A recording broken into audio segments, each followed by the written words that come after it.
Bonsoir à tous, bienvenue à ce flash d'information.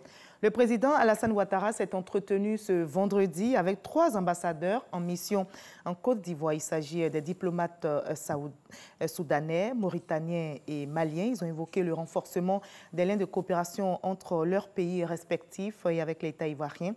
Les ambassadeurs de la Mauritanie et du Soudan en fin de mission en Côte d'Ivoire ont fait leurs adieux au chef de l'État.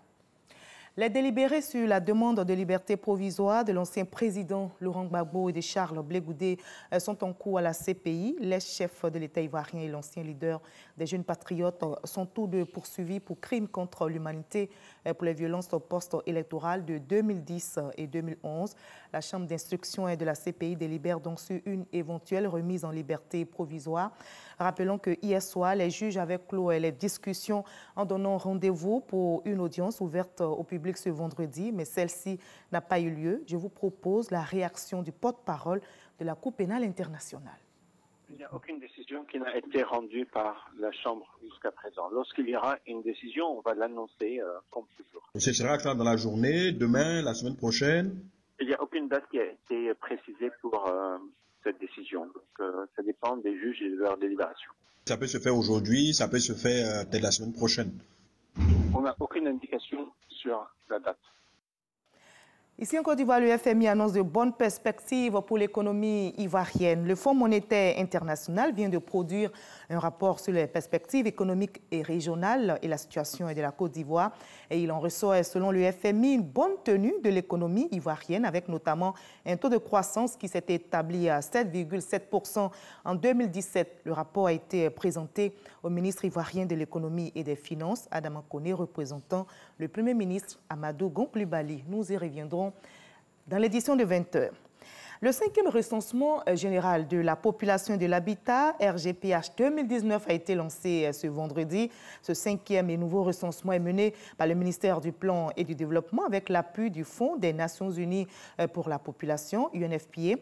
Je rappelle que le premier recensement général de la Côte d'Ivoire a eu lieu en 1975, le second en 1988, le 3e en 1998 et le 4e en 2014. La Côte d'Ivoire comptait 23 millions d'habitants selon le 4e RGPH réalisé cette année-là, c'est-à-dire en 2014. La COP24, c'est la 24e conférence des parties sur le climat. Cette conférence s'achève aujourd'hui en Pologne avec à la clé l'espoir d'un accord ambitieux pour l'application du pacte de Paris sur le climat qui vise à limiter le réchauffement climatique à 2 degrés Celsius. La Côte d'Ivoire, notre pays engagé dans la lutte contre le changement climatique et qui participe à cette conférence, a adhéré au programme pour l'efficacité énergétique. C'est un programme qui vise à lutter contre les gaz à effet de serre. Et ce programme a été mis en place par la coopération allemande et l'Agence française de développement. Acte 5 des Gilets jaunes en France. Une nouvelle journée de manifestation est attendue donc sur le territoire français demain samedi 15 décembre. Mais la mobilisation est la grande inconnue à la suite des annonces du président français Emmanuel Macron lundi dernier de l'attentat de Strasbourg. Beaucoup de voix s'élèvent pour appeler les Gilets jaunes à replier. Mais ces Gilets jaunes l'entendront-ils puisque le porte-parole annonce l'intention de maintenir la manifestation?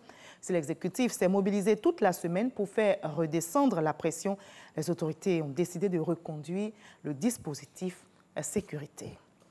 La Fédération ivoirienne de football a saisi ce 13 décembre 2018 le tribunal arbitral du sport contre l'attribution au Cameroun de l'organisation d'une Coupe d'Afrique des Nations 2021, pourtant promise à la Côte d'Ivoire. Ce bras de fer engagé devant le TAS n'est que le dernier épisode d'un dossier complexe concernant la réattribution des CAN 2019. Notez, oui.